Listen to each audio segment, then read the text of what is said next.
Hello writers, it's Miss Ashrita.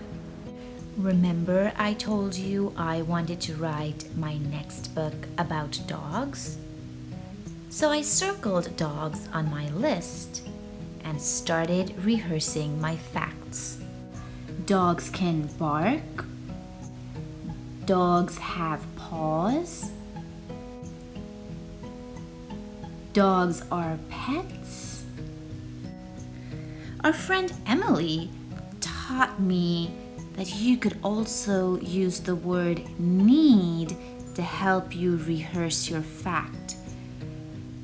She used bullet points to share a list of the things you might need while making things. Dogs need food, water, toys, and a bed. So I used my stencil to create my graphic organizer and started writing my facts. Dogs can bark. Notice how I used a speech bubble. Can you tell what it says? Woof!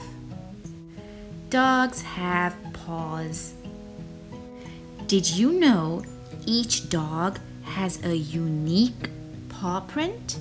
That means no two dogs have the same paw print.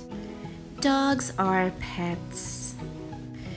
Do you know what this is called? Maybe a label will help my readers. That's right, a leash. Dogs need food, water, toys, and a bed.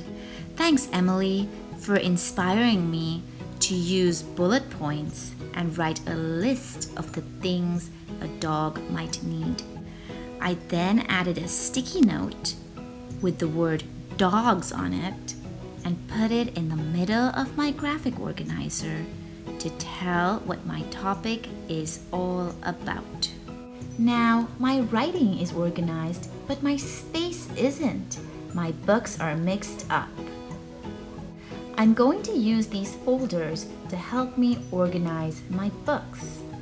I stuck a sticky note on one corner of each of these folders.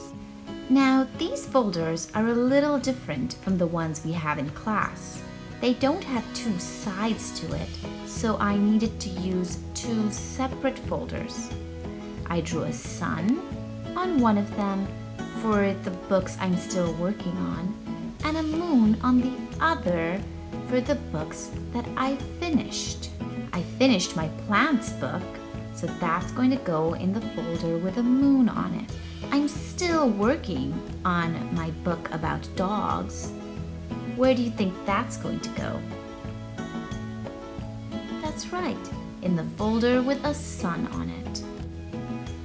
Now I can easily find the books that I need. Do you have a system to organize your books?